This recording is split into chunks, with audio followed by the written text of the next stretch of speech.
A finales del siglo XIX, la tradición esotérica adquiría popularidad en Occidente. Encabezados por H. P. Blavatsky, quien junto con el coronel Henry Steele Olcott fundan la Sociedad Teosófica. Muchas de las enseñanzas fundamentales de la teosofía se encuentran en las cartas transmitidas por dos maestros de sabiduría. Los Mahatmas son maestros de alto rango en la escuela de la vida. Son personas evolucionadas que han alcanzado un conocimiento directo y un dominio sobre las leyes del universo, evolucionando hacia una conciencia de su potencial espiritual y a otros planos del ser. Movidos por la compasión hacia toda la raza humana, los maestros estaban interesados en comunicar su conocimiento al mundo. Muchas de sus enseñanzas de contenido metafísico y filosófico se encuentran en la extraordinaria correspondencia de estas cartas enviadas por los maestros a Alfred P. Sinnett en 1883.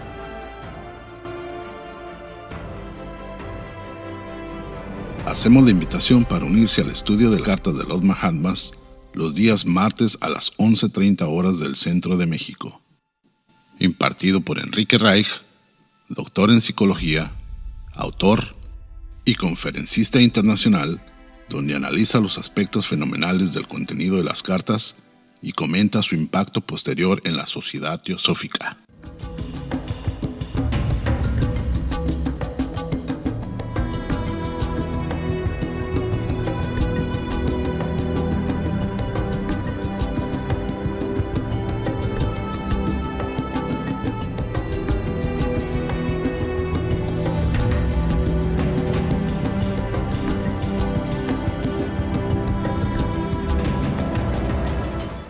Bueno, pues vamos a empezar, chicos. Gracias por mantener viva el estudio de las cartas.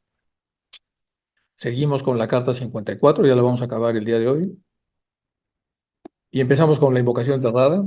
Hay una beatitud y un poder más allá de nosotros mismos que viene en ayuda de aquellos que están preparados para recibirlo. Nos dirigimos respetuosamente hacia aquella beatitud, aquellas grandes fuentes de las cuales emanan incesantemente la fortaleza y la inspiración hacia todos los que estamos resueltos a abandonar el yo personal para desarrollarnos, aprender y compartir fraternalmente y sin reservas. Radha Burnier. Nos dirigimos con respeto a los grandes seres de luz infinita, las divinidades que ayudan a la humanidad, a los amados Mahachohan y maestros de sabiduría. Pedimos su auxilio para comprender lo oculto. Permítanos trazar un puente que nos bendiga y nos facilite la inspiración apropiada. También nos dirigimos a nosotros mismos, a nuestros yoes superiores, y queremos ser como los estudiantes fieles que nunca ponen en duda a sus maestros, que siempre los aman con devocional afecto, que siempre los admiran y los respetan porque saben que son el divino camino que a todos nos aguarda. Continuamos, este es el último slide que vimos la vez pasada. Y aquí lo que está diciendo el maestro lo vamos a usar entonces de antecedente para poder continuar con la carta. Dice, Blavatsky no duraría nunca en romper las cabezas de los padres si le dan tan buena oportunidad, o si bien Olcott no vacilaría en dirigir un cumplido adicional o dos en atención a los fundadores. Aquí está describiendo la personalidad de dos seres muy importantes que son Blavatsky y Olcott. Y dice que si bien ella tiene la fuerza para enfrentar cualquier situación, no vacilaría entonces en romper cabezas de los padres si atacan a la teosofía. Es más o menos lo que entiendo que está dando a entender. Pero dice, Olcott no vacilaría en dirigir un cumplido adicional o dos en atención a los fundadores, es decir, defenderlos de otra manera, lo cual resultaría inútil porque yo me esfuerzo en demostrar que las dos entidades, el editor y el fundador, son completamente distintas y aparte la una de la otra, aunque coincidan en la misma persona. No soy un hombre práctico, dice el maestro, en estos asuntos, por ello me siento totalmente incapaz para la tarea. ¿Me ayudará usted, amigo?, le dice a Sinnett. Sería mejor, desde luego, si el ensayo se hiciera aparecer en el número de noviembre, como si fuera una contestación a la carta tan descortés que hizo el señor Hume, la cual no permitiré que se publique como es natural. Es decir, aquí está hablando de una nueva carta de Hume, que es una carta posterior a la otra carta de la que vamos a hablar dentro de un momento, que es la carta de septiembre. Pero usted podrá utilizarla como fundamento y base para configurar su respuesta. En cuanto a la reforma de las ramas, es natural que esta cuestión haya de ser considerada y meditada seriamente antes de que quede finalmente decidida. Aquí el maestro Kachi está diciendo que va bien a pesar de los terremotos y problemas que está habiendo para la parte fundacional de la sociedad teosófica. Aquí se está metiendo un poco con cómo hacer el diseño para el tema de las ramas. Y dice, pero usted podrá utilizarla como fundamento y base para configurar una respuesta. En cuanto a la reforma de las ramas, es natural que esta cuestión haya de considerarse con mucho detalle, con mucho cuidado. Y dice aquí cosas muy importantes. No debe haber más decepción en los miembros después de haber ingresado a la sociedad. Lo pongo todo en rojo. Es decir, cuando atraemos a un nuevo miembro, vamos a tratar de que no se decepcione, de que hay que encontrar las cosas decepcionantes, decepcionables y controlarlas para que la gente entonces pueda cubrir las expectativas. Bueno, cada rama tiene que escoger su clara y definida misión por la cual debe trabajar. No puede trabajar con todo lo que está haciendo el maestro, debe tener como una subespecialidad, debe estar como, debe tener una clara y definida misión sobre la cual va a trabajar. Y debe tenerse el mayor cuidado en la elección de los presidentes. No se puede elegir a cualquier presidente al vapor. Hay que meditarlo muy bien. Si desde el principio la ecléctica, la famosa sociedad esta que se formó, que fue un desastre porque estuvo Hume, si hubiera situado en esa actitud de clara independencia, puede que le hubiera ido mejor de todo el lío y todos los líos tremendos en los que se encontró. Entre la entidad madre, que es la Sociedad Teosófica General, y las ramas siempre deberá existir solidaridad de pensamiento y de acción dentro del amplio campo de los principios y objetivos generales de la sociedad. Sin embargo, debe permitirse que dichas ramas tengan su propia independencia de acción en todo lo que no se contradiga con estos principios. Es decir, si no se contradice, hay libertad de acción y las ramas deben tener una clara y definida misión. De esta manera, una rama compuesta de cristianos tolerantes que simpaticen con los objetivos de la sociedad podría mantenerse totalmente neutral en lo que atañe a cualquier otra religión y podría mantenerse totalmente indiferente de las creencias privadas de los fundadores, dando cabida gustosamente en el Theosophist tanto a himnos sobre el cordero y tal como al carácter sagrado de la vaca. Es decir, el respeto a las creencias de cualquier orientación religiosa sería fundamental para poder coexistir dentro de estas diferencias. Y ahora continuamos con esto. Solo que usted pudiera desarrollar esta idea, yo la sometería a nuestro venerable Mahachohan, quien ahora sonríe suavemente y mira con el rabillo del ojo en lugar de fruncir el ceño como de costumbre, desde que vio que usted se convertiría en presidente. El Mahachohan, entonces, que siempre frunce el ceño, ahora como que sonrió suavemente porque quiere decir que está aprobando que el nuevo presidente sea Sine. Si yo no hubiera sido enviado a retiro antes de lo que en principio se había pensado el año pasado por culpa de la insolencia del expresidente, lo habría propuesto, dice el maestro. Pero como sabemos, él entró en retiro. Tengo una carta de fuerte censura del Yo Soy, fechada el 8 de octubre. En ella, él lo envía a buscar a usted el 5 y explica sus pocas ganas de continuar en el puesto y su gran deseo de que usted ocupara su lugar. Aquí está hablando de Hume, cuando ya está harto de todos los líos que se formaron ahí en la ecléctica. Él condena conjuntamente al sistema y la política de nuestra orden. Le parece completamente equivocada, es lo que dice Hume. Se extiende diciendo, es natural que yo le pida a usted que obtenga de la de usted, que se abstenga de proponerme para el Consejo de la Sociedad. No hay miedo de esto. Puede dormir profundamente tranquilo y verse en sueños como el Dalai Lama de los teósofos, dice el maestro con un poco de sarcasmo. Aquí lo que está diciendo el maestro es los acontecimientos que ocurrieron a base de la degradación paulatina de Hume respecto a la ecléctica y la alternativa y posibilidad de que Cine tomara el mando. Pero yo debo apresurarme a hacer constatar mi indignada y categórica protesta contra su definición de nuestro defectuoso sistema. Es decir, aquí está reaccionando el maestro a lo que Hume estaba hablando acerca de que el sistema era defectuoso, por el hecho de que consiguiera captar solo unas pocas chispas dispersas de los principios de nuestra orden. Usted no puede criticarnos si solamente ha visto solo ciertas chispas de nuestra orden. ¿Cómo se atreve a criticarlo si no tiene la profundidad necesaria de conocimiento? Y de que no pudiera permitírsele que la examinara y remodelara por entero, porque él entonces, cuando quería traspasar los límites que a los adeptos y a los maestros se les permite divulgar, Hume continuamente quería traspasarlos. Entonces, orden que no pudiese permitírsele que la examinara y luego mucho menos que la remodelara. Todos hemos de ser necesariamente lo que él quería imponernos. Es decir, aquí está denunciando un poco el problema de personalidad de Hume. Si pudiéramos sostener esas doctrinas tal como él nos las impondría, dice el maestro, si nos pareciéramos en algo al retrato que ha hecho de nosotros, o sea, las cosas que ha dicho de nosotros sin conocernos, Si pudiéramos someternos tan solo por una hora y permaneciéramos en silencio bajo el peso de imputaciones tales como las que él ha lanzado contra nosotros en su carta del mes de septiembre, aquí viene la famosa carta del mes de septiembre, entonces en verdad mereceríamos perder todo el crédito que tenemos con los teólogos. Voy a repetir. Dice el maestro, si pudiéramos sostener esas doctrinas tal como él nos las impondría, porque las está criticando, la forma como se comportan los maestros, si nos pareciéramos al retrato que ha hecho de nosotros, que no nos parecemos, si pudiéramos someternos tan solo por una hora y permaneciéramos en silencio bajo el peso de imputaciones como las que él ha lanzado contra nosotros en su carta de septiembre, entonces en verdad que mereceríamos perder todo el crédito que tenemos con los teósofos. Y aquí viene la dichosa carta de septiembre que la vamos a analizar dentro de un momento. Deberíamos en ese caso ser expulsados y ahuyentados de la sociedad y de los pensamientos de las personas porque seríamos verdaderamente unos charlatanes e impostores como lobos con piel de oveja que llegan para infiltrarse en los corazones de los hombres con místicas promesas, abrigando constantemente intenciones despóticas, tanto de avasallar a nuestros confinados chelas y de apartar a las masas de la verdad y la divina revelación de la voz de la naturaleza, para llevarlas hacia un vacío y deprimente ateísmo, es decir, hacia una completa falta de fe en el bueno y misericordioso Padre y Creador de todo. Del mal sufrimiento también debemos suponer quien se arellana en la eternidad apoyada en la espina dorsal del lecho de las incandescentes meteoros y escarba en los dientes de un tridente de rayos. Así está, es un sarcasmo diciendo entonces de lo que si eso fuera cierto, pues ya estarían totalmente condenados a no poder tener ninguna influencia sobre la sociedad humana.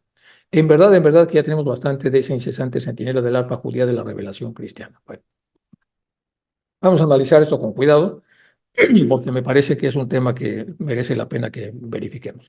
Este es el mito de la caverna de Platón, 2500 años antes. ¿Se acuerdan ustedes que el primer estado de conciencia que Platón pone es el estado de los encadenados que aquí están? Y los encadenados ven unas sombras, que son estas de acá, y hasta ahí consideran que esa es toda la verdad. Es la zona de percepción, sentidos y reflexión. Lo que dan los sentidos y lo que uno reflexiona es una alegoría por sí. Y entonces aquí los sujetos están dormidos. Por eso dice el maestro, acusados de apartar a las masas de la verdad. De eso se acusa a los que van a salir de aquí y de la divina revelación de la voz de la naturaleza, para llevarlas hacia un vacío y deprimente problema, en donde van a terminar con falta de fe. Pero sabemos que en esta alegoría despierta uno de estos que está aquí y al despertar sale de las cadenas, se quita las cadenas y voltea el cuello porque se acuerdan que los prisioneros no pueden voltear el cuello. Entonces puede voltear, con lo cual puede ver más de lo que normalmente ven cuando están encadenados y con el cuello inmovilizado. Y entonces entra por intuición al primer despertar. Esto es reflexión y percepción. Esto ya es intuición y un primer despertar y ver, ah, caray, estas son sombras. Y son sombras porque aquí hay objetos que están pasando a través de una verja que está por ahí, y entonces hay una fuente de luz, es el primer despertar, la persona entonces se percata de que esto, no nada más hay esto, hay algo más. Después viene una intuición y segundo despertar, la persona camina, el despierto y ya está ubicado acá y ahora ve que hay una serie de personas que están haciendo pasar una serie de figuras que son las que a su vez son proyectadas sobre las... Entonces dice, ah, caray, la realidad entonces en esta segunda intuición ve por qué se están moviendo. Es el origen del movimiento, el origen de las formas, el origen del movimiento. Aquí están las sombras, las formas y el movimiento. Segunda intuición. La tercera intuición, el despertar. Ahora está en el fuego. Ah, es el fuego, entonces, en donde está toda la energía y luz. Entonces ya tenemos luz, intuición de despertar, que es movimiento, formas y sombras. Y después de esta luz, entonces, que es la intuición del tercer despertar, ahora viene el cuarto despertar, que es la búsqueda y la ascensión. En esa búsqueda ve el buscador que hay un orificio en la tierra y viene el quinto despertar, que es la revelación, y finalmente el sexto despertar, que es la contemplación. Bueno, esta es la ruta, y entonces, por eso el maestro está diciendo eso, acusados de apartar a las masas de la verdad y de la divina revelación de la voz de la naturaleza, para llevarla hacia un vacío deprimente. Bueno, si vemos acá entonces todo lo que está diciendo, y eso a un deprimente ateísmo, es decir, hacia una completa falta de fe en el bueno y misericordioso Padre. Bueno, regresamos a esta imagen, hice esta zona para poder explicarlo. Esta es una zona de percepción extrasensorial a partir de acá, porque los sentidos habituales ya no funcionan, solamente funcionan acá. Después, bueno, están las partes mismas del desarrollo incluso de toda la construcción de la realidad hasta que llegamos a esta zona en donde ya el sujeto ha pasado por todas estas etapas y ha llegado a esta zona de percepción completa. Bueno, estamos usando la alegoría para hablar un poco lo que el maestro está comentando. El maestro también está hablando entonces de que existen los Dugpas, que en tibetano significan literalmente casquetes rojos, son una secta del Tíbet antes del advenimiento de Tsongkhapa en el siglo XIV. Los tibetanos cuyo budismo se deterioró paulatinamente a base de las personas que fueron malinterpretando todas las escrituras budistas, entonces poco a poco las fueron llevando al terreno práctico y al terreno de la manipulación y entonces estaba esto hecho un lío. Entonces llega Tsongkhapa, que es el gran reformador para tratar de que esto se corrija y regrese todavía todo a la normalidad. Entonces habían sido horriblemente adulterados con las doctrinas de la antigua religión de los Bon. Desde aquel siglo y después de las rígidas leyes impuestas por los Gelugpas, que significa casquetes amarillos de la reforma de depuración del budismo o lamanismo, los malos se entregaron más que nunca a la hechicería y la inmoralidad y a la crápula. Desde entonces la palabra de los malos ha pasado a ser sinónima de hechicero y de adepto de magia negra. En el Tíbet oriental hay muy pocos de estos malos, pero se congregan en Bután, Sikkim, un estado de la India, y los países limítrofes en general, como se permite a los europeos, no se les permite penetrar más allá de aquellas fronteras. Y como los orientalistas no han estudiado nunca el budo-lamanismo del Tíbet, confunden a ellos con ambas religiones, no importa, esto es nada más para darnos una idea de lo que es esta secta. Así exponen en público el tupaísmo puro en vez del budo-lamanismo. En resumen, el budismo del norte en su forma purificada o metafísica es casi enteramente desconocido. Los malos negros, los bons de la secta del casquete rojos, son tenidos como los más versados en la hechicería, siendo todos ellos tántricas, personas que practican la peor forma de magia negra. Bueno, de eso está hablando entonces aquí el maestro y de hecho dijo que desde hacía algún tiempo Hume ya estaba de alguna manera tentado por uno de estos malos. Y de este lado aparece un poco del tantrismo, que significa tejer y deformar. Las tradiciones indias también significa cualquier texto, teoría, sistema, método, instrumento, características esotéricas, las utilizan para centrarse corporalmente sobre alguna disciplina concreta. Existen variantes hinduistas, budistas y jainas del sistema Bon de los tantras, que son compatibles con aquellas regiones que no poseen un sentido de pecado del cuerpo. El tantra en sus variadas formas existe en países Bután, Corea, China, Tíbet, India, Indonesia, Japón, Mongolia o Nepal. Como cualquier herramienta o disciplina pueden ser utilizados tanto para bienes benéficos o maléficos. Así, algunos tantras que transgreden las normas morales y la ley están prohibidos en Occidente, aunque llegan bastante atenuadas, dice el autor de esto. Cuando es utilizado con fines malignos, se asocia con prácticas de brujería y hechicería. Igualmente, la popularidad del concepto occidental de neotantra o yoga sexual o de la nueva era ha llevado a Occidente a distorsionar el concepto real del tantra a algo principal o puramente sexual. Esta es una supersíntesis para entender un poco de lo que están hablando aquí los maestros, porque los maestros ya están hablando del dugpismo y también están hablando de la mala interpretación tántrica. Bueno, y luego aquí tenemos un poquito la interpretación de lo que los maestros están diciendo acá. Dice, deberíamos ser expulsados y orientados de la sociedad, de los pensamientos de las personas por charlatanes e impostores. Esto es una síntesis de lo que dice el maestro. Y entonces vemos acá los que tientan, los más importantes, tratando de vaciar nuestros confiados chelas a partir de masas de verdad y de la divina revelación de la voz de la naturaleza. Es lo que decía el maestro en la carta. Y entonces todos estos, los malos, son charlatanes e impostores. Han llegado para infiltrarse en nuestros corazones. Infiltrarse es que vienen disfrazados de amigos, pero en realidad son enemigos. Con místicas promesas, pero con intenciones despóticas. Cuidado, es lo que dice el maestro entonces. De este lado tenemos el conocimiento teosófico, que trata de animar a los encadenados a que rompan las cadenas y salgan. Y de este lado tenemos a los charlatanes impostores. Y el maestro entonces está hablando en una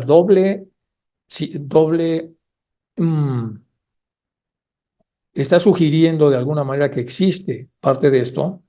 Por eso tenemos que analizarlo con mucho cuidado. Cuando dice, si fuera cierto lo que se dice de nosotros, si pudiéramos sostener las doctrinas tal que como él dice que las tenemos, acuérdense que él ya estaba de alguna manera poseído por un dugpa.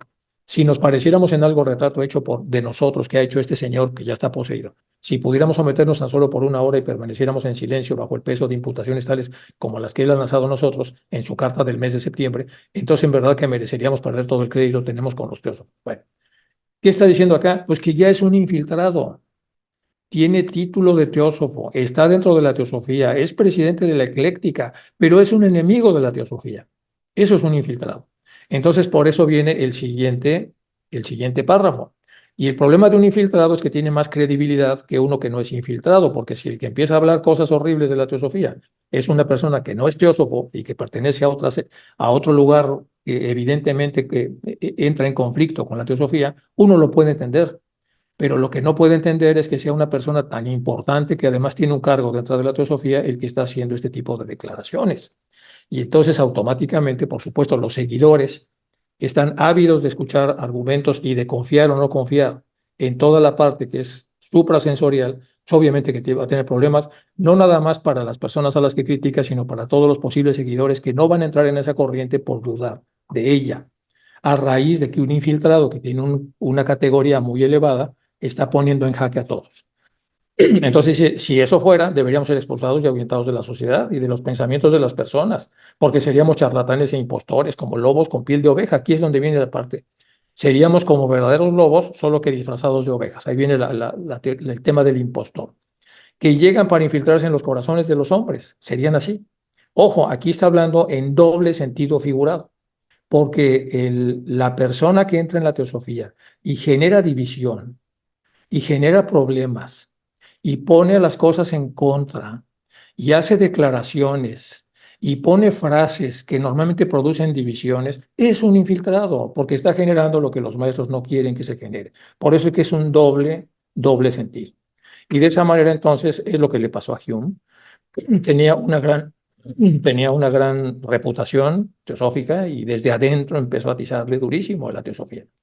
Y entonces, por eso los maestros hacen este esquema y por eso estoy tratando de explicarlo con el mito de la caverna, que es este que están ustedes viendo aquí. En este mito de la caverna aparece de dónde viene el mal de Hume, pues viene de estos que ya se había comentado en otra carta, que estaban de alguna manera invadiéndolo, y viene también de estas prácticas que estamos viendo acá. Bueno, continuamos. ¿Cuál es el mecanismo de barrido que utilizan entonces los infiltrados que han sido dominados por el mal? Pues esta es la famosa pintura que ya hemos visto alguna vez de Botticelli sobre el famoso tema de Apeles, que se acuerdan ustedes que era muy cercano al rey y luego lo acusaron a él de promover la revuelta de Tiro, cuando Ptolomeo IV, Filopator, que era el cuarto, eso es de las dinastías estas egipcias del siglo III antes de Cristo, estaba a punto de ejecutar a Apeles por haber sido traidor. Un amigo del rey reveló la verdad y el calumniador fue vendido como esclavo, pero digamos que pasó mucho peligro. Entonces Botticelli hace una pintura hermosa que ya habíamos revisado alguna vez, pero lo más interesante es que aparece el rey Midas y aparecen pues cada uno de los elementos, porque es bastante complicado el tema de la calumnia. Entonces son 10 figuras. Entonces a la derecha del espectador el rey Midas. Aquí está el rey Midas señalando o siendo aconsejado. El juez malo es entronizado entre la sospecha y la ignorancia, que son otras dos, dos personajes de la pintura, representadas como dos mujeres de rostros crispados que están susurrándole malos consejos a sus orejas de asno que están aquí. Bueno, entonces aquí están las dos mujeres que están encima de él, poniéndole malos consejos. El trono está sobre un podio decorado con relieves en grisalia. Ante este juez se encuentra una figura masculina con hábito de monje. Aquí está, este que está aquí. A quien se le ve representado el rencor o la envidia o la ira, que conduce a una joven, la calumnia, a la que están adornando los cabellos la envidia y el fraude.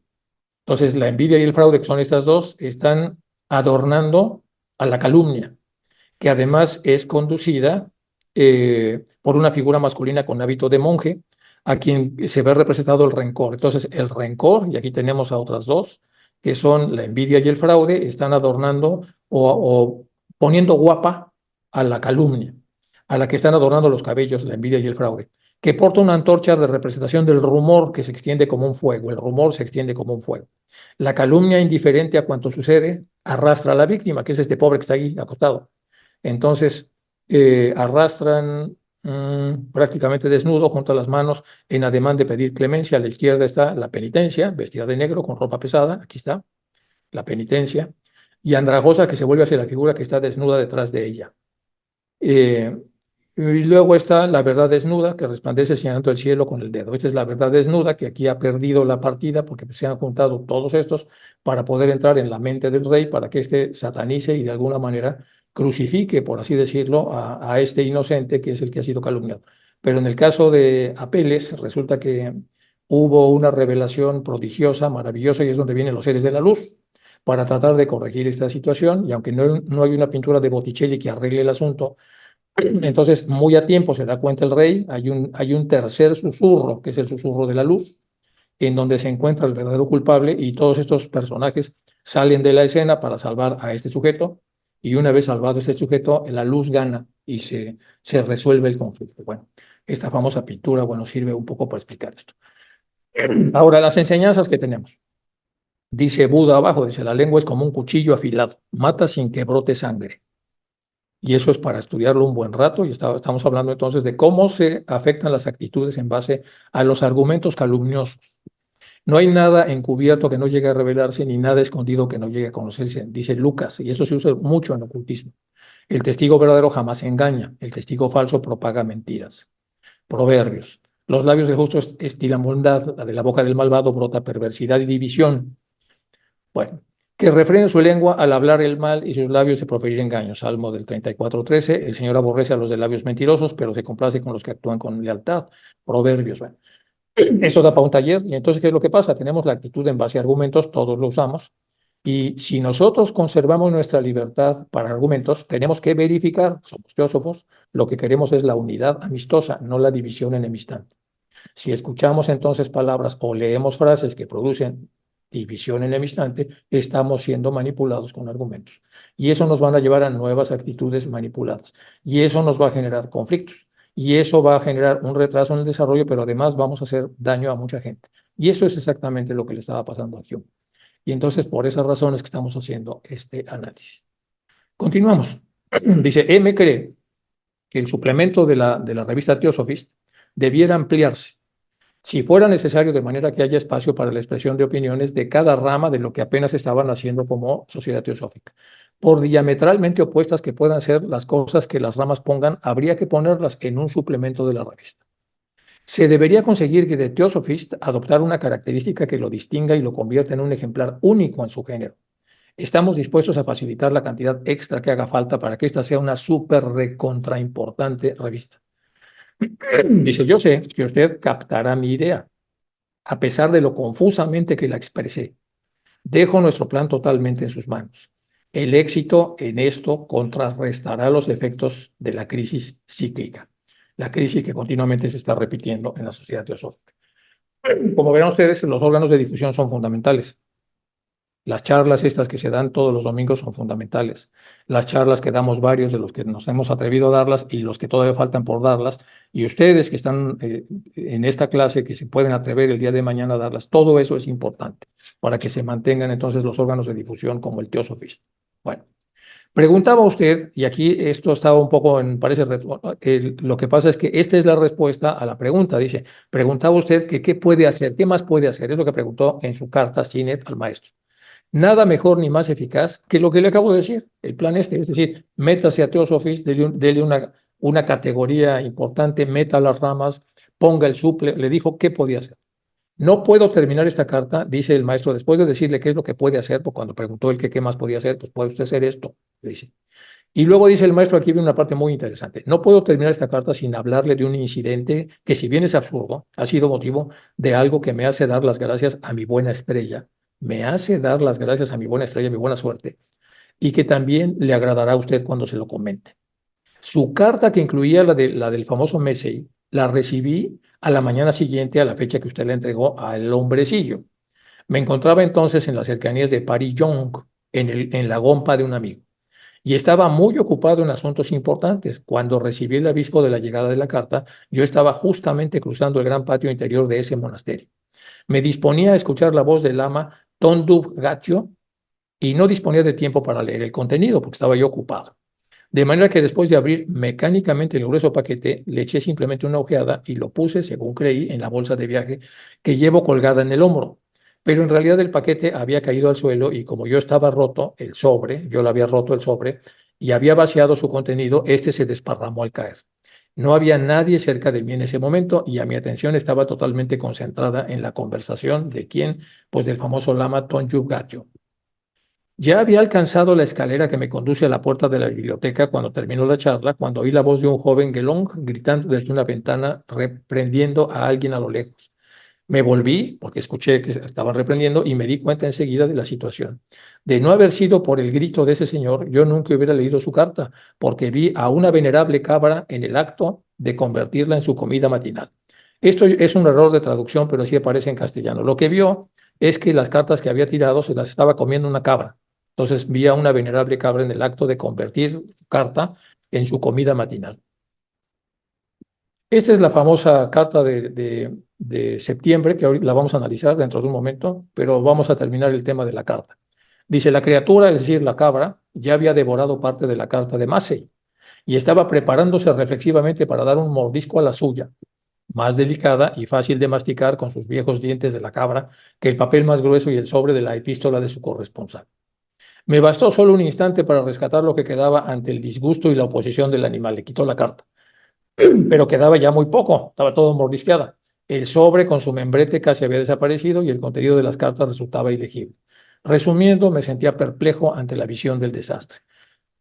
Usted sabe ahora por qué yo me sentía confundido. No tenía derecho a restaurar las cartas que venían de la ecléctica y que estaban directamente relacionadas con todos los sentidos de los desventurados Pillings. ¿Qué podía hacer yo para restaurar las partes perdidas? Ya había resuelto pedir humildemente permiso al Maha Chohan para que se me concediera el privilegio especial de tan extrema necesidad que para ellos supuestamente no está permitido. Cuando vi su sagrado rostro del Chohan ante mí con sus ojos brillando de una manera no habitual y oí su voz. ¿Por qué quebrantar la regla? La regla de que no podemos hacer una reconstrucción de cosas que han sido alteradas. Yo mismo lo haré, dijo el Chohan.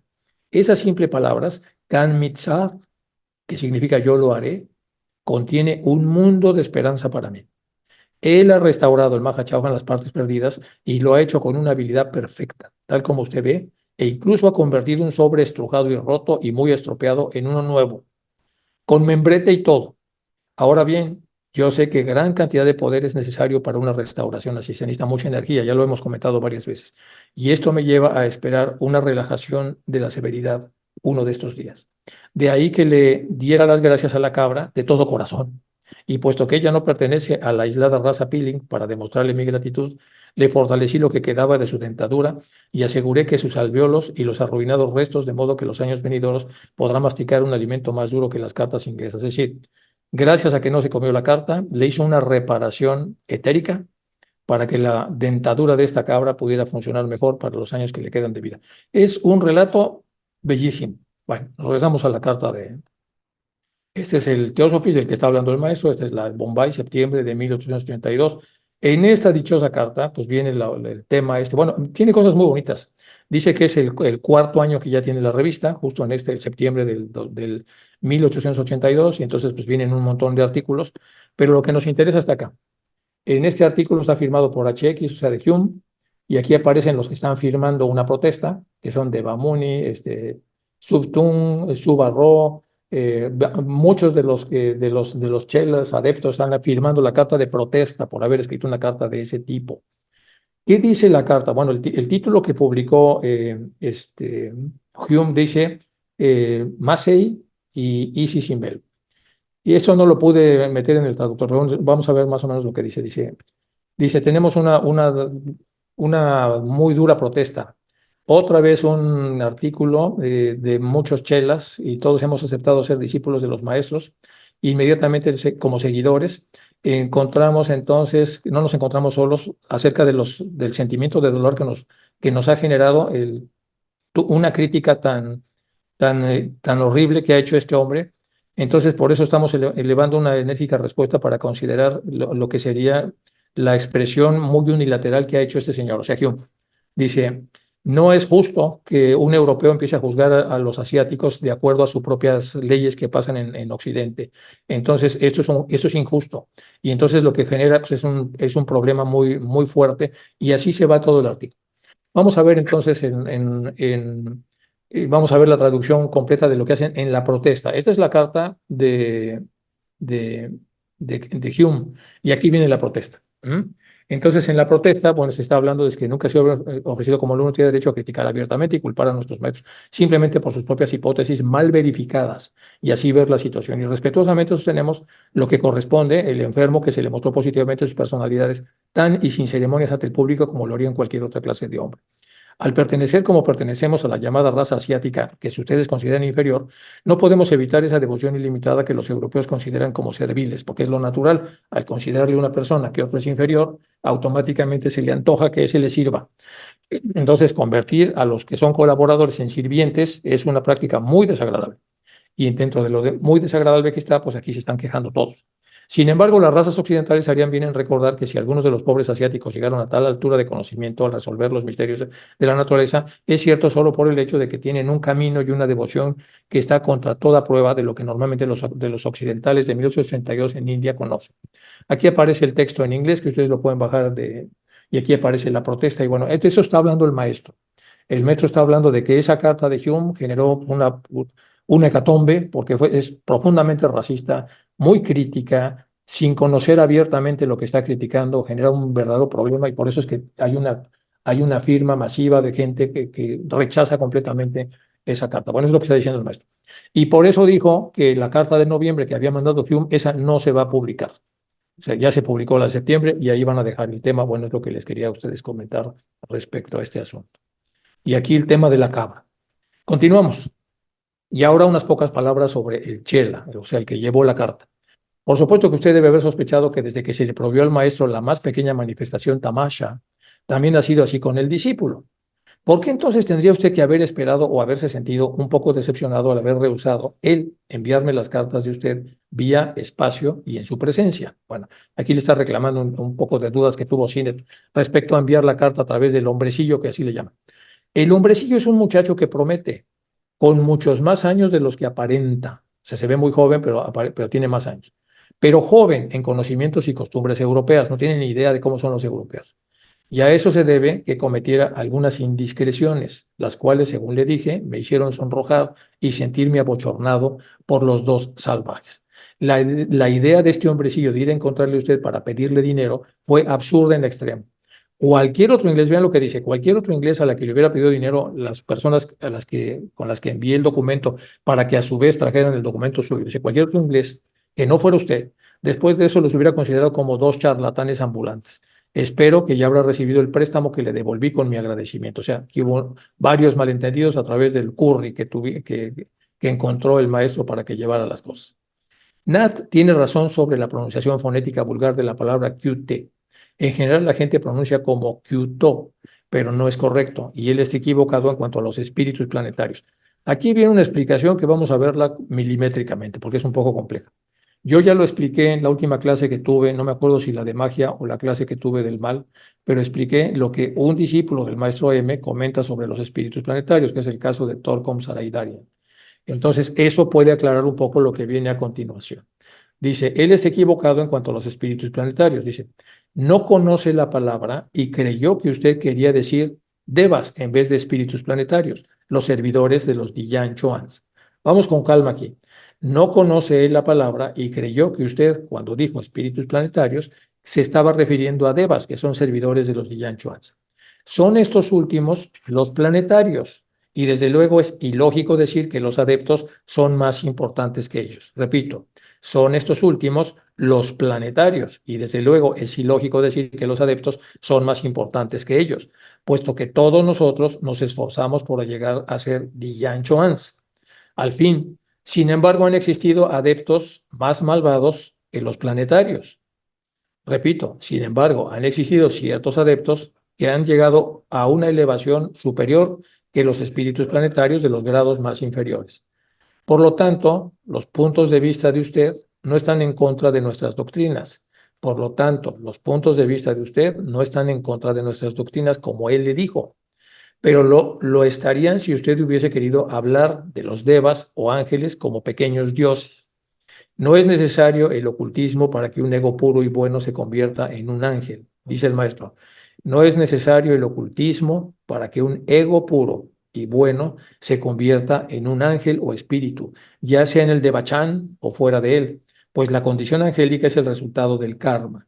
Creo que usted no se quejará de que mi carta sea demasiado corta. Pronto irá seguida de otra correspondencia voluminosa de respuestas a sus muchas preguntas. Blavatsky está restablecida, si no por completo, al menos por algún tiempo más. Y cierra la carta con verdadero afecto el maestro K.H. Bueno, eso hay que verlo milimétricamente por la cantidad de correcciones que hace el maestro aquí sobre el lío que trae Hume en la cabeza respecto tanto a la pronunciación del QT como un montón de cosas relacionadas con los Diyan Chuans, los Devas o los espíritus planetarios. Y aquí empieza más o menos a aclarar el asunto, si es que no nos deja peor de confundidos. Por eso vamos a verlo porque está muy apretada la prosa, pero vamos a tratar de hacer una última lectura de esto para poder tener más idea de cómo el maestro está explicando a Sinet que se puede entender esto. Bien, veamos. Dice, no conoce, dice. En general la gente pronuncia Kyoto, pero no es correcto. Y él está equivocado en cuanto a los espíritus planetarios. ¿Quién es el hombrecillo? No conoce la palabra y creyó que usted quería decir devas. Cuando le dijo al hombrecillo, espíritus planetarios, van a ser los devas, los servidores de los Diyan Chuans. Son estos últimos, los Diyan Chuans, los verdaderos planetarios, y desde luego es ilógico decir que un adepto pueda ser más importante que ellos, dado que ellos son los Diyan Chuans, puesto que todos nosotros nos esforzamos por llegar a ser Diyan Chuans. Al fin. Sin embargo, han existido adeptos más elevados que los planetarios. Aquí nos da entonces una primera descripción de que los adeptos no son uniformes, hay unos muy elevados y unos menos elevados, unos con más habilidades, otros con menos habilidades. Es decir, es una jerarquía que no es uniforme, que tiene diferencias, es lo que desprendemos de acá. Entonces han existido adeptos más elevados que los planetarios de los grados más inferiores, a pesar de que un planetario superior a un adepto, podría darse el caso de que algunos planetarios menos elevados han quedado por debajo del grado de desarrollo de algunos adeptos más elevados. Y con eso tenemos un efecto de contrastación, de contraste cognitivo, en donde podemos saber cómo lo más bajo de una zona puede ser más baja que lo más alto de otra, de los grados más inferiores. Por lo tanto, los puntos de vista de usted no están en contra de nuestras doctrinas, como él le dijo, pero lo estarían en contra si usted hubiera querido hablar de los devas o ángeles como pequeños dioses, porque eso sí no es así. Los devas o los ángeles no son pequeños dioses. Y luego dice, no es necesario el ocultismo para que un ego puro y bueno, o sea, un buen ser humano, se convierta en un ángel o espíritu, ya sea en el Devachan, porque fue muy bueno y entonces en la parte de recompensa vive como un ángel o un espíritu muy desarrollado, o fuera de él incluso, pues la condición angélica es el resultado del karma y por lo tanto del dharma también. Creo que usted no se quejará de que mi carta sea demasiado corta para cosas tan complejas. Pronto irá seguida de una correspondencia voluminosa de respuestas a sus muchas preguntas. Si esto lo ponemos en contraste de lo que dice Thor, obviamente muchísimos años después, como discípulo del maestro Moria, empezamos a ver ya una explicación muchísimo más detallada de lo que son los planetarios. Bueno, vamos, los ángeles solares, perdón. Ahora pasamos a lo que sigue y se acabó la carta 54. Y vamos a arrancar ahora con la carta 55 un poquito. Nos da tiempo todavía de empezar un poco con la carta 55. Carta 55. El sobre está escrito, bueno, el sobre, como la carta 55 en el esquema de Barker, eh, no dice ni cómo se recibió ni cómo estaba el editor, que en este caso es Barker, aquí viene la copia del editor, dice el sobre está escrito con letra de KH y está dirigido a PCINET. Entonces, a pesar de que la carta no dice que vaya para CINET y tampoco se sabe el remitente, dice, bueno, pues la letra es inconfundiblemente la carta del maestro KH y está dirigida a CINET. Entonces, carta 55, que no dice para quién, pero aquí en el sobre se ve para quién. Y dice lo siguiente, ahora amigo, ha completado usted uno de los ciclos menores, ha sufrido, luchado y triunfado. Ojo lo que dice, es bellísimo. Ahora, mi querido amigo, usted ha completado uno de los ciclos menores. ¿Qué son los ciclos menores? Pues los días. ¿Qué son los ciclos mayores? La vida. ¿Qué son los ciclos menores? Las vidas. ¿Qué son los ciclos mayores? Bueno, pues las razas, etcétera. Bueno, usted ha completado un ciclo menor, ha sufrido, ha luchado y ha triunfado. Ojo, es decir, ha sido tentado y no ha desfallecido, o sea, ha aguantado el andanaje de dardos que ha recibido. Ha ganado fortaleza gracias a ese enfrentamiento.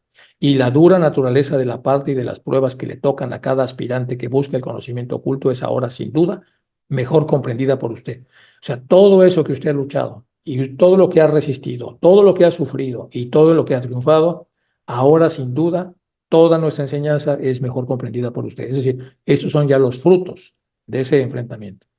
Era necesaria su huida de Londres cuando se salió corriendo y de usted mismo, que saliera de su personalidad y que saliera de ese lugar tan contaminado. como también lo era su elección de los lugares donde usted pudiera librarse mejor de las malas influencias, de su temporada social y de su propia casa. Entonces, usted tenía que salirse de un entorno que no era propicio. Y ese escenario no propicio era Londres, era usted mismo, su personalidad, era su vida social que tenía y su propia casa. Bueno, no hubiera sido lo mejor el que hubiera usted venido antes de Elberfeld. Es mejor que haya venido ahora. A pesar de que usted quería venir antes, no era el momento. El momento es ahora. Porque ahora está mejor preparado para soportar la tensión de la situación que ahora existe. El aire está lleno de miasmas, o sea, de cosas.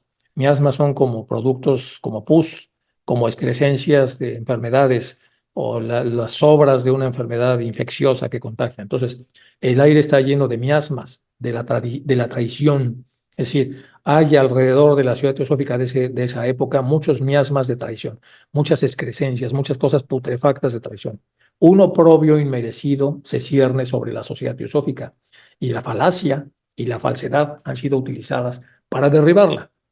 La Inglaterra eclesiástica y la anglo-india oficial han pactado en secreto para comprobar, si es posible, sus peores sospechas y aplastar el movimiento al menor pretexto. Es decir, se han puesto de acuerdo la Inglaterra eclesiástica y la rama anglo-india han pactado en secreto para buscar las contradicciones y las complicaciones para aplastar el movimiento.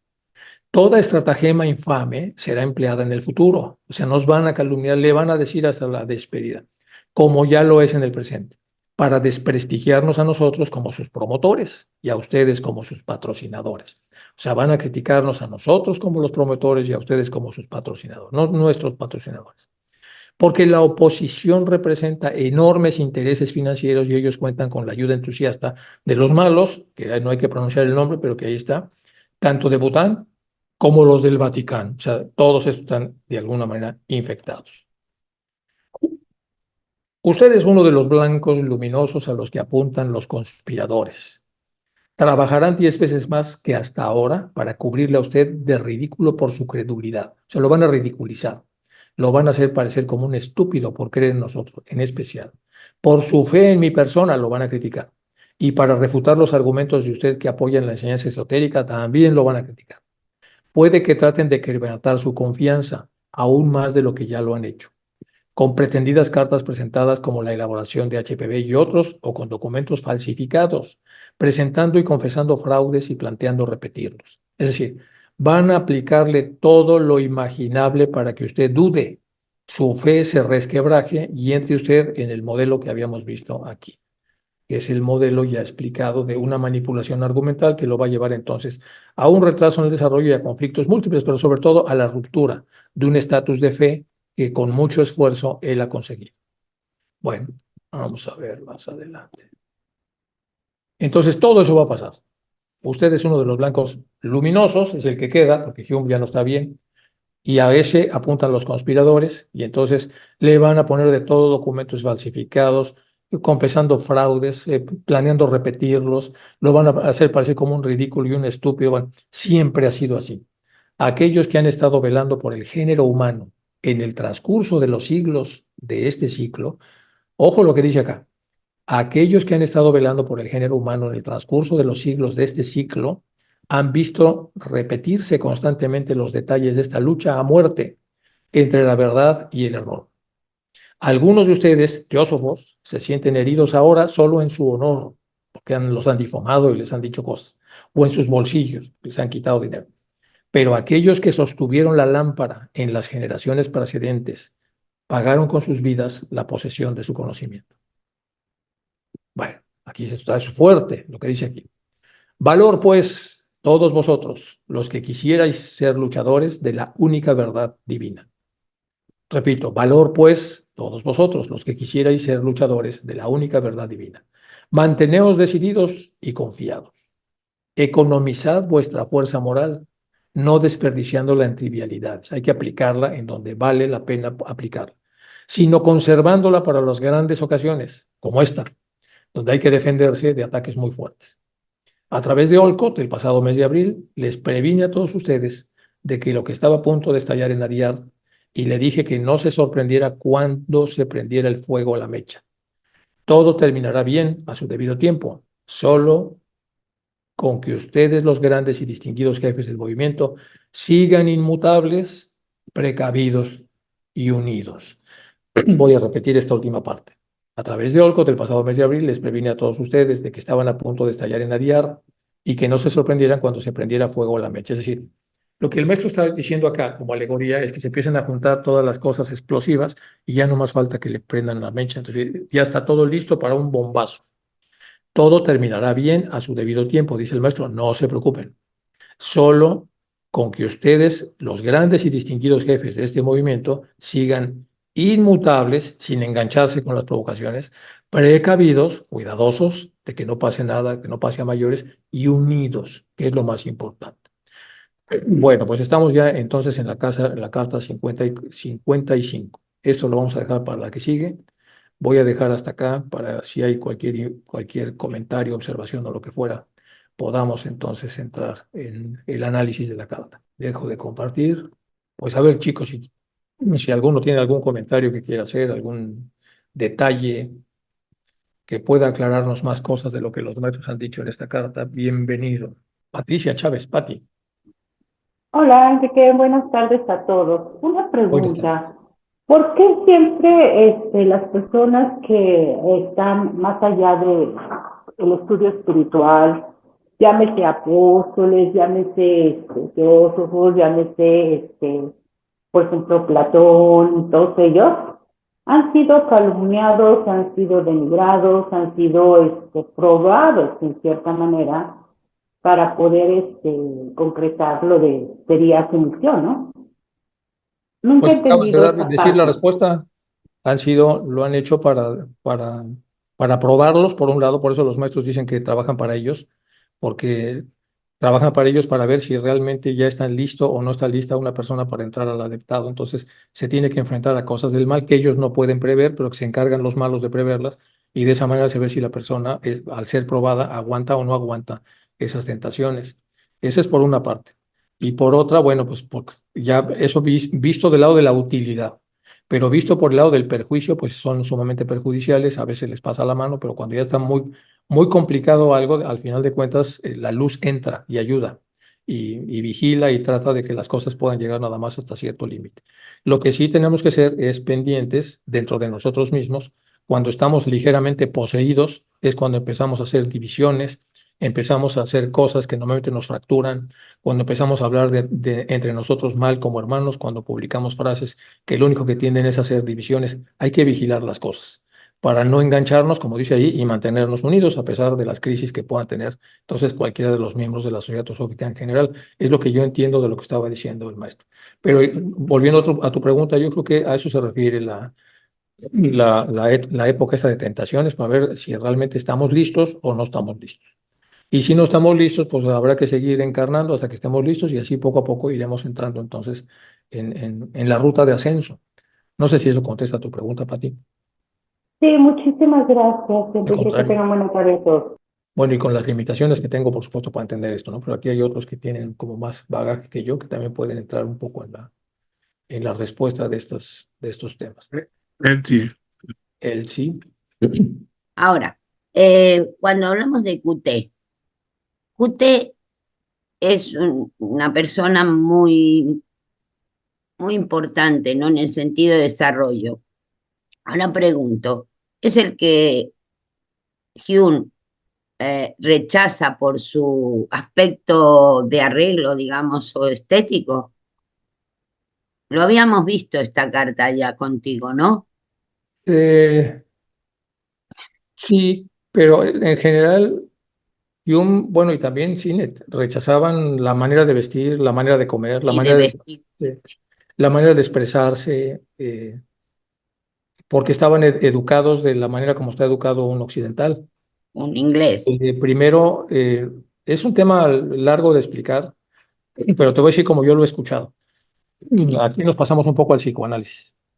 En el vale. psicoanálisis más de psiquiátrico, digamos, más asociado A a la la patología más profunda, patología. lo que ves es los introyectos tienen como diferente grado de profundidad.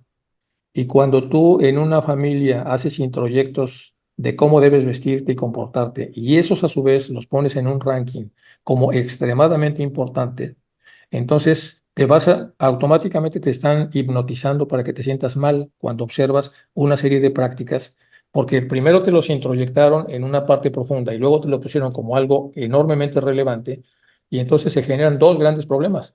Primero es que un embaucador te puede ver la cara si se disfraza de lo que tú quieres que se disfrace y no tiene contenido. Te enseñan a ver la cáscara. Y el segundo, y Bien, ya lo han dicho los maestros varias veces, se les han enviado ahí gentes que fueron rechazados y que tenían enormes cualidades y los fueron maltratados porque los vieron como groseros, sucios, maleducados o lo que fuera. Continuamente se refiere el maestro a es ese, que verdad, no podemos verdad, quedarnos con esa cáscara. No claro. todo lo que brille es oro, hay que rascar y ver cuál es el contenido. Y ahí, para eso hay que hacer un análisis, que es lo que estaba yo comentando. Entonces, más allá de lo guapo que sea el que publica algo que divide, pues quitamos la cara guapa y nos vamos a la esencia para que alguien le comente cuál es el efecto que está produciendo la persona que está haciendo eso. Y eso, para eso tienes que entrar en la profundidad. Mm. Pero resulta que en teosofía también hay personas que saben magnetizar palabras, saben magnetizar salones, saben. Entonces, al final, necesitamos tener mucho cuidado. Y por eso estoy dando yo también la clase del mal, porque tenemos Claro. que ayudarnos unos a otros para encontrar cuando nos están durmiendo, para despertar y que todos sigamos realmente el propósito del maestro. Mantenernos en un proceso de unidad y tratar de evitar entonces todos los ganchos que nos pueden presentar o poner, que pueden atraernos y hacernos suponer que estamos del lado de la verdad cuando en realidad estamos dividiendo y generando, No está un nombre. ¿no? Ujú. Mucho gusto, joven. No sé quién sea usted, pero mucho gusto.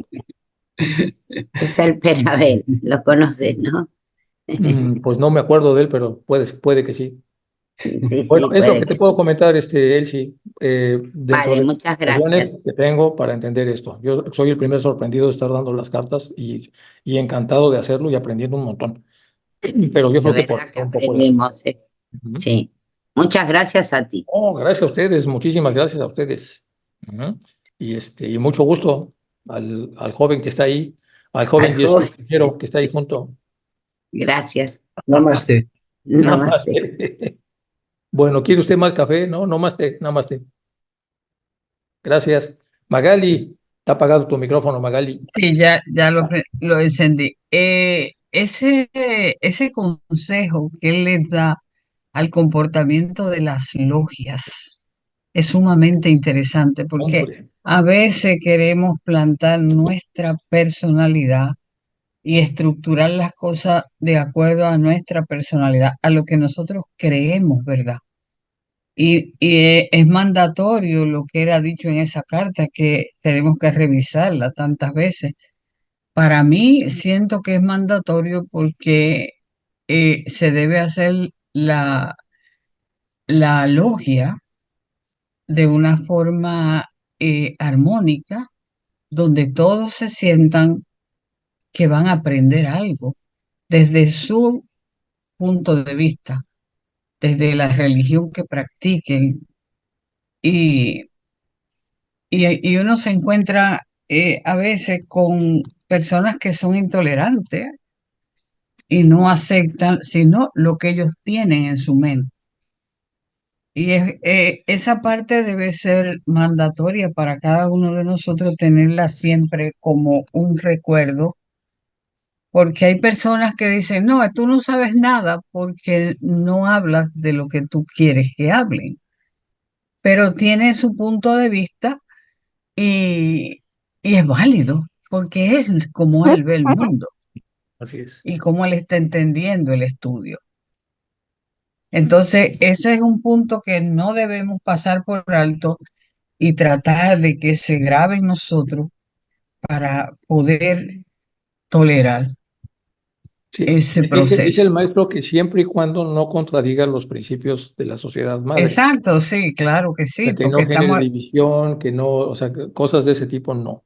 Pero sí, todo lo demás, si va en ese sentido, si es en la ruta del aprendizaje, si es en la ruta del conocimiento, en la ruta de la hermandad, en la ruta de la unidad, pues hay diferentes formas de matar pulgas y hay que usarlas todas y respetar el que cada quien las use de una manera o de otra.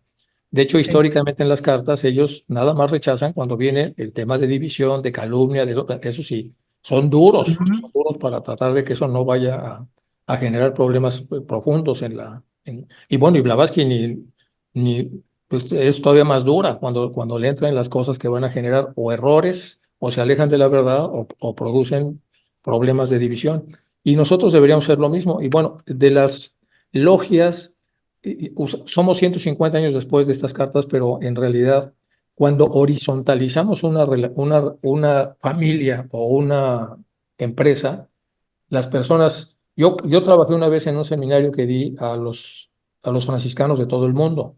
Llegamos a un monasterio bellísimo, y eran gente muy mayor, muchos de ellos, y pues te dan tu jabón, tus sábanas para que te hagas tu cama, tu frazada. Cuando llegas a comer, la comida era deliciosa el lunes, pero el martes era la misma, y el miércoles, toda la semana fue la misma comida, no varió, se iba recalentando o así. O sea, y eso produce una horizontalización. Entonces, en una rama horizontal, todos tienen que trabajar, todos tienen que proponer los temas, todos tienen que hacer algo, limpiar, arreglar, a recibir, pero eso es una parte horizontal. Cuando no es horizontal, cuando se verticaliza una organización, pues los de abajo dicen, pues a ver qué me van a dar, a ver qué me van a decir, a ver qué prepararon para mí, a ver, y se va. Y entonces se pierde la capacidad que tiene el sujeto de cuestionar las cosas que están ahí y de participar. ¿Qué es cuestionamiento? Que lo repite Blavatsky, no dude de todo, usted verifique. Y lo segundo es colaboración, colabore, no sea usted tan flojo, póngase a hacer las cosas que se requieren, y si no se puede eso, pues busque otra, pero si no sea solidario con lo que pueda, con su tiempo, con su dinero, con lo que pueda. Creo yo que esos dos principios que no son suficientemente bien explicados y que están ahora analizados a través de los sociólogos, podrían ayudarnos mucho a tener un conglomerado de logias que es más difícil de administrar, por supuesto, algo así, por supuesto, es más difícil de administrar porque de tanto en tanto es como un rebaño, tienes que ir poniendo las cosas de a dónde no y a dónde sí, pero donde sí es enorme, es muy vasto. Todo esto puedes hacer, esto otro no, y eso es muy importante. Y una de las grandes lecciones que me dio una persona que no era teósofo, pero era ocultista, es un maestro que tuve en psiquiatría.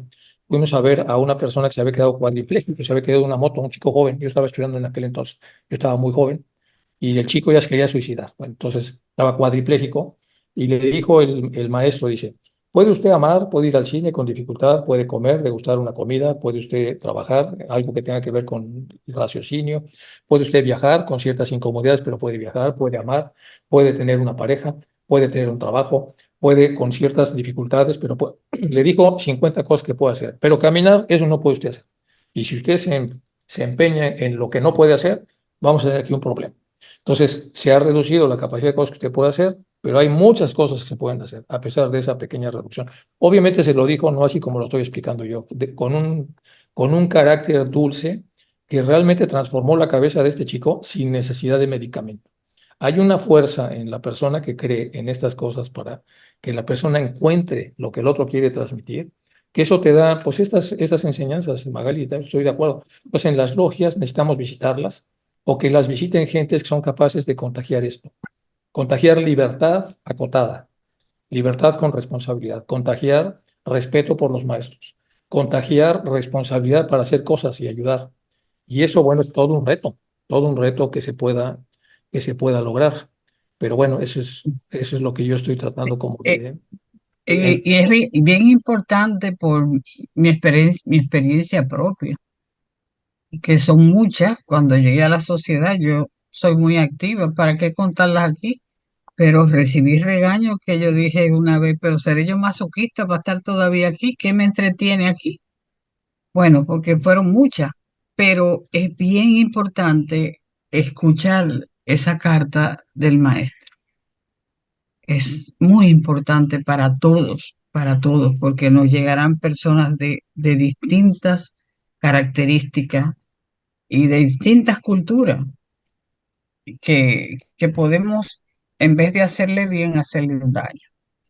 Bueno, gracias Enrique, No, estuvo gracias. excelente la clase, te agradezco y perdona Gracias, que me he María. perdido unas cuantas porque el vértigo me trastorna, pero ya gracias a Dios estoy muy mejor. Te voy a hablar para lo del vértigo también. Se me había olvidado hablarte, pero bueno, no hemos O- coincidido últimamente, pero te voy a llamar yo ok, creo un millón de gracias y los quiero a que... todos aunque no me vean.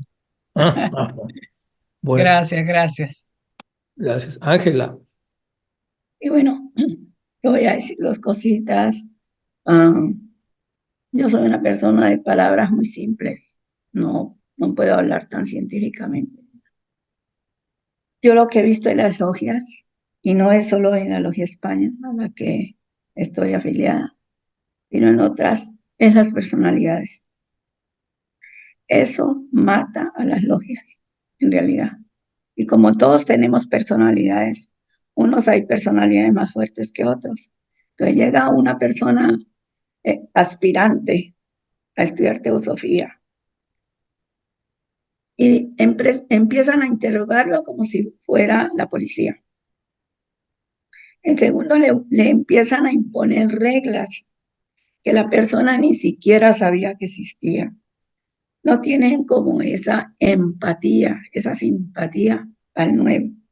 Entonces, ¿qué pasa? Una persona que va como curiosa a ver qué es la teosofía, de qué están hablando, de qué se trata, que no tiene la teosofía dentro, tal vez no la estudiaba en otras existencias o algo. Ay, perdónenme la voz. Entonces, ¿qué pasa? Se va. Y muchas veces otros estudiantes o que están en la teosofía ya 2 o 3 años, empiezan también unos cuestiones de personalidades. Esta personalidad no encaja con esta y esta.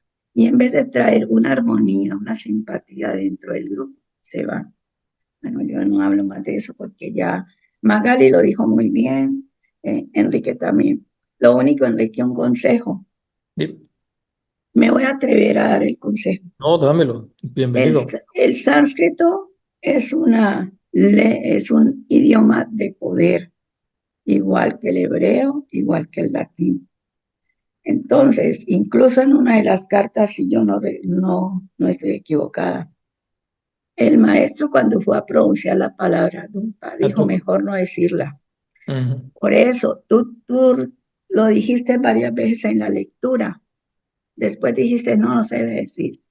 Lo mejor es decir lo de la mano izquierda, por eso en esoterismo siempre se dice los de los oscuros o los de la mano izquierda, y no decir la palabra porque uno atrae esa energía hacia uno o hacia el entorno, porque como ellos sí son los fuertes, en realidad no son hechiceros, son verdaderos magos negros de Bután y del Tíbet y Nepal. Entonces, ese es el consejo. Incluso cuando estés dándolo el mal, pues trata y discúlpame. Gracias. No, al contrario. Gracias, ya, que ya me habías dicho eso, pero se me pasó. Ahorita, cuando me acordé, ya empecé a decir los malos, pero bueno, ya era demasiado tarde. Gracias, Ángela. Elsie, ¿quieres decir otra cosa, Elsie?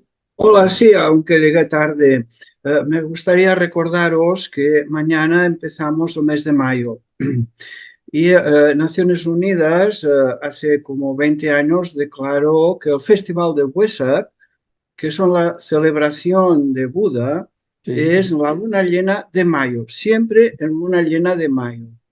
Y la Sociedad Teosófica recibimos instrucciones como cada año desde Chennai para celebrar cada año la luna llena de mayo, que es el Festival de Wesak. Y para ello se nos recomienda, y os recomiendo sinceramente, estudiar ese libro de Leadbeater que se llama Los Maestros y el Sendero. Ese libro se escribió hace más de 100 años y fue el primero que trató el tema de los rayos, de las iniciaciones. En ese libro también encontraréis que no solamente Siddhartha Gautama recibió todas sus iniciaciones en la luna llena de mayo, sino también Krishnamurti.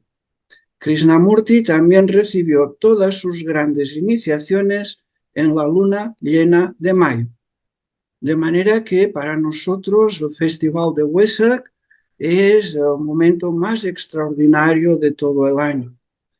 También se nos recomienda buscar una imagen de Buda tal como se representa en el Festival de Wesak. Eso es fácil de encontrar y leer, estudiar un poco las enseñanzas de Buda durante estos días de preparación.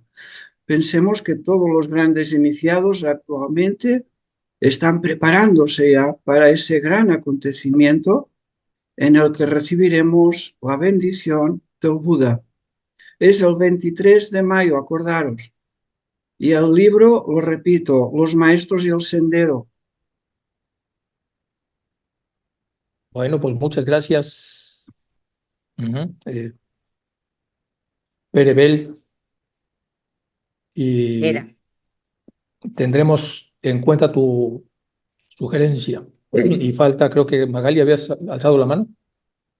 Sí, sí, que era que le iba a hacer una anécdota de un hermano que llegó a la sociedad. Tengo muchísimas, pero un hermano que llegó a la sociedad y dijo un día, ¿y qué yo puedo, qué me pueden dar a mí aquí para yo cambiar? Y yo le dije, aquí se les regala a las personas una pala. ¿Saben lo que es una pala? Ese aparato del agricultor para hacer el hoyo y enterrar algo. Y él me dice, una pala. Y yo le dije, sí, porque lo único que te puedo dar es enterrar tu personalidad y entrar libre de ella y triunfarás. Así es que a veces hay que dar unos consejos prácticos. Bueno, Muchas gracias, Magali. A ver, Wendy. Buenas tardes, hermanos.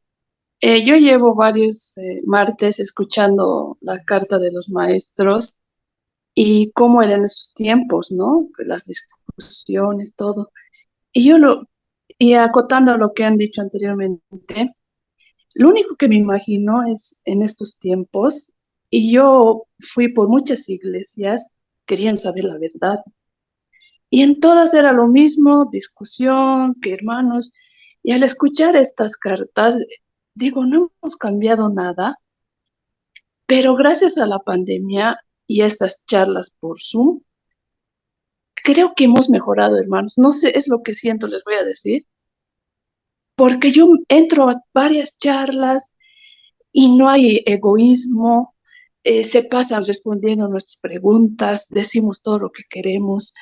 No nos vemos, no vemos la ropa, los zapatos que llevamos, si somos ricos, pobres, solo hay sabiduría y conocimiento.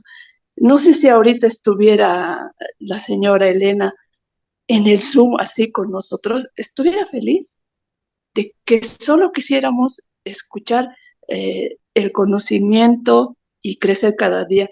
Yo pienso que estamos en un tiempo privilegiados por esta tecnología y eso quería decir que de verdad yo me siento muy feliz de tenerlos, de que me respondan todo.